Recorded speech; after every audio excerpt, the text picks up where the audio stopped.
Okay, great. So we're going to go ahead and get started. As a heads up, this presentation is being recorded so it can be shared online on our website and shared with all you folks who are participating in case you'd like to see it again or read through the slides.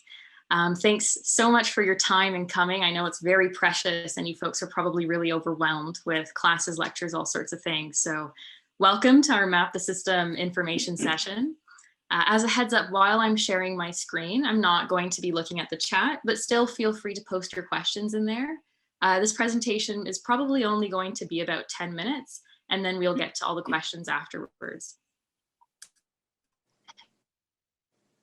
So Map the System is an extracurricular program that supports students to study and research a systemic social issue of their choice. Essentially, we at the Office of Social Innovation support students to comprehensively understand and define a system without needing to propose or develop a solution.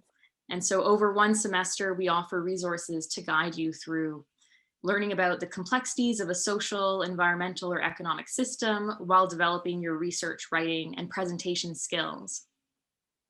And as we've heard from past participants, the best part of the program is that you are deciding your research topic and we provide the resources to support that interest. And I will be sharing a little bit about past participants towards the end. So by the end of Map the System, folks create a written summary of their research findings, a visual map, and a brief presentation. And this is the 5th year that the Office of Social Innovation will be offering this program. And this year we've introduced a case study of our own research project, which is on post-secondary student debt and its systemic relationship to student engagement, where we currently have a cohort of 6 undergrad and graduate social work students doing their research placements. And what that means is that we're not just teaching you how to abstractly understand a complex system, we'll actually be grounding it in what we've learned in practice. So it's very relevant. And our team supports students across the university. So students in any program at any degree level can participate. And this program is similarly offered in nearly 40 universities and colleges internationally. So you can also be connected to that network of students. And what that means is that we select one submission at our university level to present at a national event. And from there, a handful of submissions are selected to present internationally, which typically happens at the University of Oxford, although this year it will be virtual. And to conclude Map the System, we recently introduced a fund for students who would like to continue their research beyond the program, and that's called Apprenticing with a Problem, and we award up to $3,000 for that. And I will talk a little bit more about that at the end. So just to give you an idea of the work involved, this is an example of a resource that we start with in systems mapping. It's called the Impact Gaps Canvas, and it poses questions to guide your research. So questions include who stands to benefit from the challenge continuing to persist? What are the power dynamics involved in keeping the system in place? What can be learned from past and present organizing and activism? And what's missing that would achieve greater collective impact? So these are all critical questions that guide you through being able to create a systems map. And if you are interested in the program, we have 2 ways to participate. One is as an individual or as a team of up to 5 people. Individually, the only requirement is that you're a current Ryerson student or a recent alumni within the past year.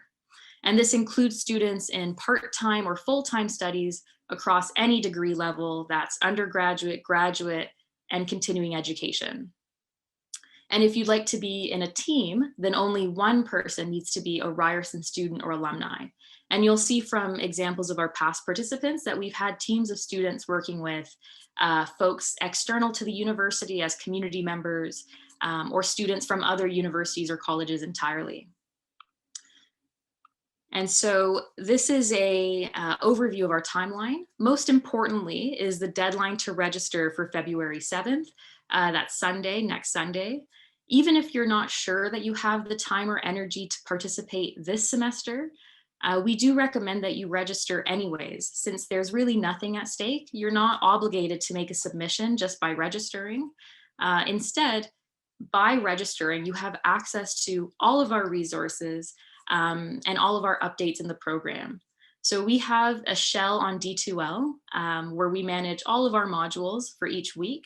And it includes, links to contacts and websites and that sort of thing, and our original content. And we make that available to everyone who registers, regardless of whether or not you choose to make a submission at the end. And the best thing about it is it's not a typical course shell, it's an organization shell, which means that you won't lose access to it once the semester is over. And of course, you can see here that we have weekly workshops that we'll be offering. It will either be a live session like this that's recorded and uploaded later, or we might have presenters who share a video module that will work you through a session. And then we conclude with a celebratory virtual showcase. You could really watch it at any time, but we put it in the evening. And of course, if folks would like to continue and make a submission to the national event, then that happens after the program. So I'm sure at this point you're curious about what comes from Map the System, what have other students done? So I'll share some examples of our past participants and how they came into their research, so what that journey looked like for them. This here is the team that we had last year who studied the crisis of affordable rental housing in Toronto. And this was a topic that they're already interested in, they already had experience with. Essentially, by living in Toronto, you already have experience with this. And this was a topic that they were connected to each other through as friends before the program. So Sahil in the middle here was a graduate student in spatial analysis at Ryerson. To his right, Peter was a policy advisor for the Ministry of Education. And to the far left was Crystal, and she was a student in geography and environmental studies at Queen's. So that shows you how the composition of the team isn't entirely from Ryerson. So they ended up producing this incredible report on the complexity of rental housing, including this critical analysis on housing as a commodity and housing as a human right and the competing perspectives that they bring with them. And this submission was selected to participate at the national event and also at the international event. And they were one of 6 Canadian teams who presented internationally. And in the same year, we had Logan Wong and Mary Gomez. Mary was a child and youth care student, and Logan was a social work student, both undergraduates. And Logan actually took up his 4th year research placement in Map the System. And they initially started the program as individuals, and then they became a team, I believe, after the first workshop, because they had similar research interests in sports, queerness, and policy. And within the first month, they landed on their research topic, which led to this report on exclusionary practices and policies affecting trans Olympians. And I think Mary now works at YWCA, and Logan is currently doing his master's in social work at Ryerson. And finally, last year, or in 2019, we had Hansel Ibovbo and Sheldamar Elliott. Hansel was an entrepreneurship student and Sheldamar was an environment and urban sustainability student. They entered the program and were friends prior to the program with an interest in studying something at the intersection of race and food insecurity in an urban setting. And within a couple of weeks, they found their research interest in food sovereignty for Black farmers in the Greater Toronto area. And they wrote an excellent paper. In the process, they built relationships with a handful of local community organizers and agencies. And after the program, this is one of the teams that received funding to continue with their research and their activism. And as of very recently, actually, Hansel is a research assistant at Ryerson Center for Food Studies. Sheldamar has graduated working at Food Share Toronto, and he's also the co-chair of the Toronto Youth Food Policy Council. And of course, all of the links that you see here in the slides will take you to an interview that's been done with the students, and it also links to their reports. So you can actually see what they produced in Map the System. So the visual map and their written research summary. And the interview is considered one of our social innovation spotlights, produced by Jocelyn Cornea, one of our staff members here. And it's all in their own voice. So you get to hear directly from them what their experiences were like and some of their advice for future participants. So that'll be really exciting. And as I mentioned earlier, we recently introduced this fund to support student-led research that emerges from Map the System. To be eligible, you need to make a submission at the end of the program, which includes at least a written summary of your findings and a visual map. And you must also have a partner or collaborator in your research, which can be a faculty member from Ryerson or a community organization. For example, our inaugural funding recipient was a Master's of Policy and Public Administration student who used this funding to continue her research with the National Institute of Aging at the Ted Rogers School of Management. And one of the reasons why these are our only two criteria for eligibility is because we kind of hope or intend that the research you continue builds off of what you've already done for Map the System. So in the submission or the application form for this, you're sending us your submission again, if you've made any changes or revisions to it, and filling out a brief form about what the intent of your research project will be, what faculty member, what community staff person you're working with and what their role will be, and that sort of thing. Essentially, this wraps up Map the System in a nutshell. This is our website if you'd like to learn more. The registration link is also on our website. This is my email if you have any questions about the session or afterwards. And of course, you can follow us on Twitter or Instagram at SI_Ryerson. And we also have a mailing list if you'd like our regular updates. So just so I can see the chat and see you folks, I'm going to stop sharing. Okay, great. Okay. Oh, we have some stuff on the chat. This is great. Perfect. Nice to meet all of you. Really, really wonderful to see other people virtually. That's great. Jocelyn has put in the chat our link to the website. We have a student here. If we are working towards a minor in social innovation, can our research acquired from CYC 570, Social Innovation in Practice, be contributed towards the scholarship? That's a great question. I wonder, Melanie, do you want to take this one on? Or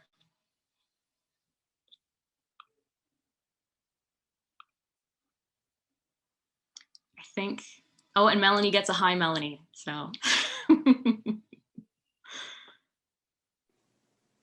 There we go. Okay. Hi, everyone. It's great to see such a hearty group, and so nice to see people's faces, and welcome to this session. My name is Melanie Panich. I'm director of the Office of Social Innovation. So I'll just take a minute to welcome you, and then I'll get to the question. As Jess said, this is our 5th year. It's a very robust program.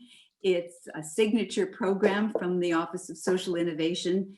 And it lets us do what we love to do most, which is engage with students, support students, and bring them into the net of social justice, social innovation, and social change. I will just add to the details, and there's lots of details, but it is an extracurricular program. But I think that you would find, in fact, I'm confident you would find through the mentorship and the guidance and the support that there's a very strong affiliation to the kind of skills that would put you in an advantageous position in terms of whatever program that you're in. Critical thinking, strategizing over a problem, being able to articulate an issue. So whatever you choose and whatever program you're in, there'd be definitely, this would resonate. And in terms of what issue you pick, I think there's no better time to look around the world and see all of what needs addressing. And COVID has brought all that into very stark relief. They all existed before, but certainly now there's a plethora of issues to be concerned about. And it would be a question of supporting you in whatever you might find most interesting and that you might be passionate about. So I urge you to think about it seriously. Yes, it is extracurricular, but it is very much something that would deepen your experience, understanding, and I would say success academically And not only that, but might launch you into a world that you might find that you haven't explored as fully as you might like. Here's that opportunity. In terms of the social innovation minor and 570, which is a capstone course, that course is not taught in the sense of a whole class. It's very individually positioned. And so, yes, to your question, it would be possible to think creatively about how this might align with that. Kira Scarabaghi and myself are both leads of that CYC 570, so there'd be lots of room for a conversation about that. Okay. Great, thank you. Yes, and we've also seen this before in that the team we had last year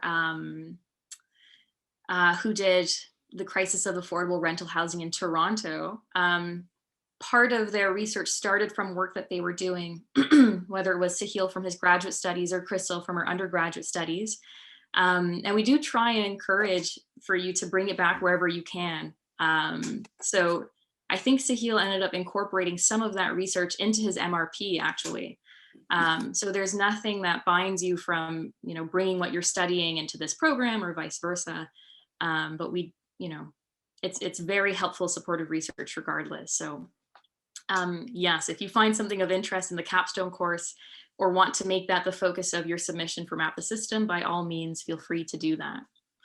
Another person asks, if we are not in a group yet, can we join a group? Absolutely. You can change any of the information that you register with.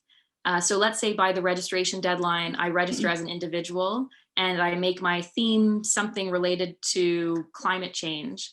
After that, let's say a month, 2 months later, I meet someone else I want to be in their team and my topic's completely different. You can absolutely do that. You'll likely let us know either at a workshop or you can send me an email, but it really doesn't quite matter. We totally understand that in the journey of this program, your research question, your interests will fluctuate over time, and that's totally okay. That's part of the process. It is a messy one. So it can all be changed at any time. What time are the upcoming workshops at? That's a great question. That is to be determined in the virtual space. Anyone can watch things at any time. If we are doing a live session, it's likely that it'll be at this time around lunch. This is the time that we hosted them last year in person. So it'll probably be around this time. And of course, whether or not you can attend, they'll always be available to you and recorded. Another person asks, hey, I'd love to attend the workshops, but I don't see myself making a submission. I love to say yes to these amazing opportunities and my schedule is pretty full. Am I able to attend the workshops but not make a submission? Yes, absolutely. Our workshops will be promoted, and so anyone can attend. Even if you don't register for Map the System, you're still welcome to come in and join. So anyone can come in. Yeah, it's no problem. You don't need to make a submission to be a part of any of the sessions in Map the System. I think someone has their hand up in the video. Is this Nicholas? Yeah, come on in. Thanks, Jessica. Hi. Yeah, so in regards to being put in a group, is there an option to just, when we register to, sign up for a group right away? Or is that something we have to initially be individual, like, on our own and then kind of, connect with other people in the workshops? Yeah, good question. So on the registration form, you can automatically input all of your team members if you already know who they are. So it will ask you for things like, your first, last name, your email, et cetera, how you can be contacted. So you can register your team right away, or you can register as an individual and then fall into a team afterwards. Does that answer your question? Okay, yeah, pretty much. Like I was just wondering if we would rather not be, we don't have a group. Like if I don't have any friends that know of any other people in the workshop, but I want to be in a group, can I just sign up into a group right away? Or is that, yeah. Mm-hmm. Yes, yeah, definitely. I think if you meet folks in your first workshop. So this is exactly what happened with Mary and Logan last year, was they came in as individuals, like under the assumption of I'll probably do this by myself. And then they met each other at the workshop. And what we did in person was we'd have the session for an hour. And then at the end, if you want to hang around in the room, work together, use the space, you're welcome to do that. And in getting to know each other, they decided, okay, let's be a team. And then just sent me an email to say, hey, we'd like to register together and probably change our topic. So it's all welcome. We are faced with a bit of the challenge virtually of how can we facilitate team formations in the same way. So I think what we might do is create a discussion board on D2L. And if folks are interested in joining a team or asking for people to join their own team, they can make a post about that. Or we can do the same thing of at the end of a session, we can keep the meeting open if folks would like to keep chatting with each other. And of course, we're always welcome to suggestions in this process. Yeah, so thank you for the question, Nicholas. Okay, I'm going to go back to the chat here. Okay, I see your question there, Nicholas. We just got that. And I think actually that looks like it covers all the questions in the chat. Is there anything else on top of anyone's mind or any questions? While we wait for anything to come through the chat, I will say that back to what Melanie was saying about there's no shortage of problems to bring into this. Last year when we were working through with our team, it kind of came up organically where it was really hard to do your research report and not talk about COVID. So as you're doing this, that probably will be entwined in some way. If you want your focus to be on COVID or some theme of it, you're welcome to do that too.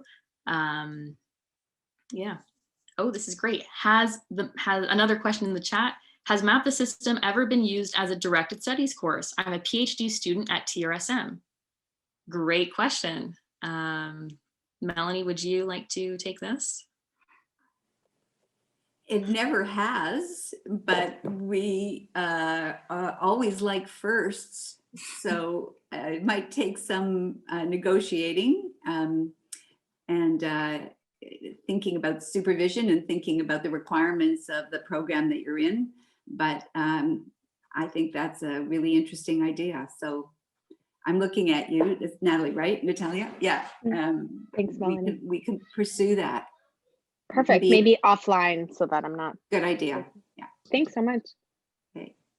Great. I will, Natalia, send a direct message to you through the chat with the email for Melanie. Mm-hmm. All right. Good. Okay. And in the meantime, does anyone have any other questions?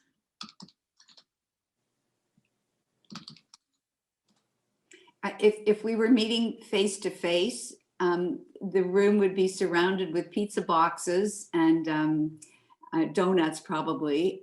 So we apologize. We'll have to imagine. We were just even before we all got together 5 minutes before showtime. We were all commenting about missing the pizza, missing the cold pizza. There's something that goes with Map the System orientation and cold pizza. So another time, we hope. Mm-hmm. Mm-hmm. Yeah.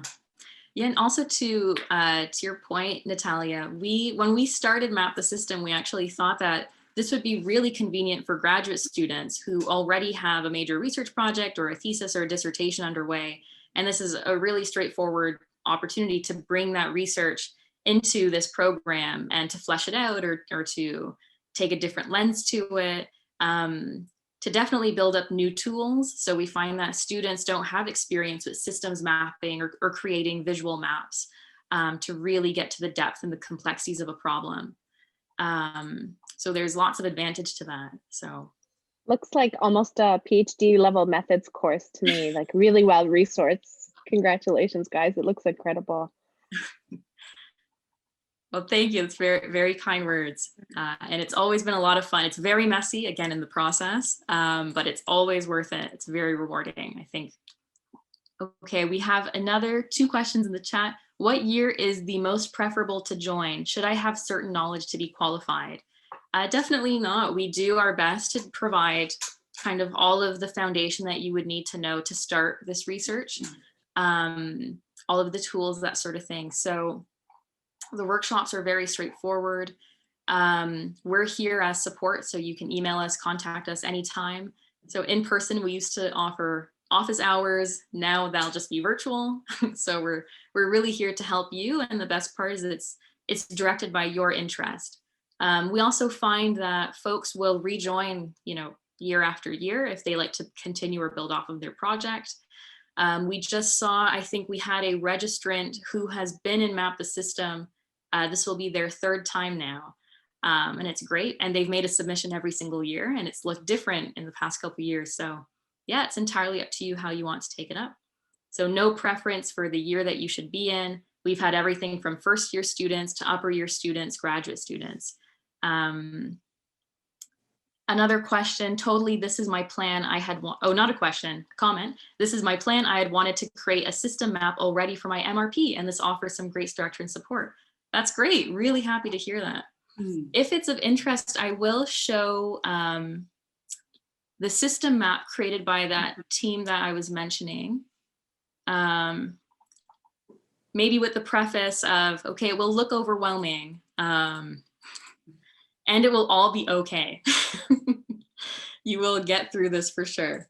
So this is one of the system maps that was created by Crystal, Sahil, and Peter. Does everyone see this screen with the map? Great. So as we were saying, they did their submission on the crisis of affordable rental housing in Toronto. And this map is the vicious cycle of housing affordability loss. So you can see all of the elements from rental costs, evictions, rental vacancies, to social service costs, housing prices, and how they all interact with each other. So our first couple sessions will be introducing systems thinking and tools to actually build something like this. And of course, interpreting it and what it actually means. So very simply here, this R and this arrow means that you have a reinforcing loop.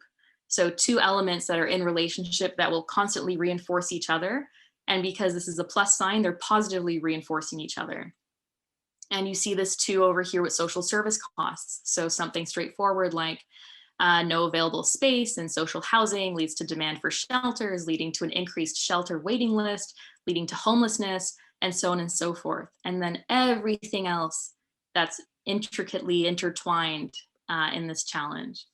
And this visual map is available online. I'm just going to stop sharing so I can come back to the main screen. But that's online. So if you go through our slides and click on that link, you'll see the interview from the students and their report and visual map. So that could have gone one of two ways. You could look at that and think, wow, that's really intimidating, or that's really cool. But it's definitely worth it regardless to at least register and to learn about what it takes to kind of create something like this. Oh, or both, Natalia. Yeah, absolutely. Yeah, we welcome all the feelings. Yeah. Great. Okay, very cool. So how do you register? Great question. Here is the link again. So Jocelyn put in the link to our website. I think Jocelyn's going to put in the link directly to register.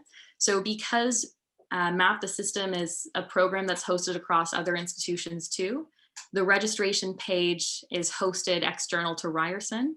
It's a form site. So you just go in, you'll be walked through a few steps, and you can submit your information there.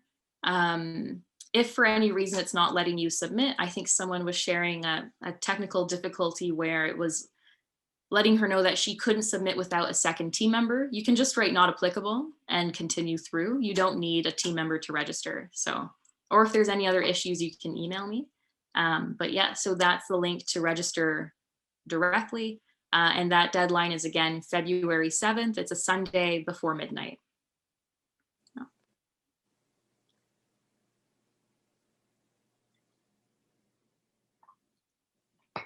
Great. Thank you, Jocelyn, for putting that in there. Any chance, I don't know how to do this, but maybe Jess or Jocelyn, you can. is there any way we can get a read of the room about who might be leaning forward in this direction? Maybe just lean forward, I don't know. Yeah. Oh, hands up, that's good. Thumbs up. Oh, that's really great. That's awesome. Oh, I see a raised hand. Oh, we're getting thumbs up and hand raises. Okay, this is all great. Oh, that's So- awesome. So just to check in, are the icons here, yes, I want to participate, or do any of you folks have a question too?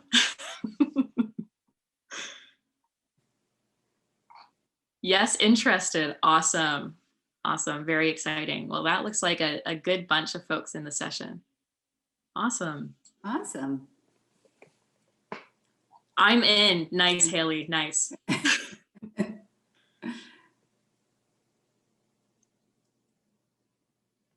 Awesome. Great. Well, this is very exciting. Also, I'll add, it hasn't come up in the questions, but if anyone's curious. So last year, when we opened up the D2L shell, folks without a Ryerson username or address can't be registered on it. But regardless, after every session, I send out an email with all the content. So even if you can't enter the D2L, you will still have everything that's on it. So we try to make that as accessible as possible. Yeah. Yeah, Nicholas, do you have another question? Yeah, just one more question. You mentioned possibly opening up a discussion forum on D2L or in some other way. Mhm. I just like to say that that would be really helpful for me. I think that would be great. I don't know if anyone else feels that way too, but I'd love to join a group. I just don't know anyone here. So anyway, that'd be great. Thanks. Awesome. Yeah, thank you for letting us know. That's great. Then we will definitely do that. And speaking of the D2L, we have all of the material archived from last year. Many of the sessions will be similar. So if you want to go back and look at what we did previously, you can see that. This year will be a bit more robust because, like I said, for the first time, we're bringing in our own research project on post-secondary student debt. So everything will be rooted in examples. So you might see in the past, when we walked through systems thinking, it might have been pulling from some, ambiguous examples or more theoretical, but this time it'll be much more grounded in something to refer to. Great. Well, thank you so much. Thanks again, everyone, for coming. And thanks for the very kind thoughts in the chat. It's much appreciated. Mm-hmm. Look forward to seeing you again. Mm-hmm. Nice, thank you. Likewise. Great. So if no one has any other questions, then we'll log off here. Otherwise, feel free to email any of us, Melanie, Jocelyn, or myself. Visit our website. We're happy to answer any questions. Even if you just have an interest in our office or our team, send us a message anytime. Yeah, we have lots of other programs besides Map the System, and it would be fantastic to see any of you in the virtual space in the future. So thanks again. Bye, everyone.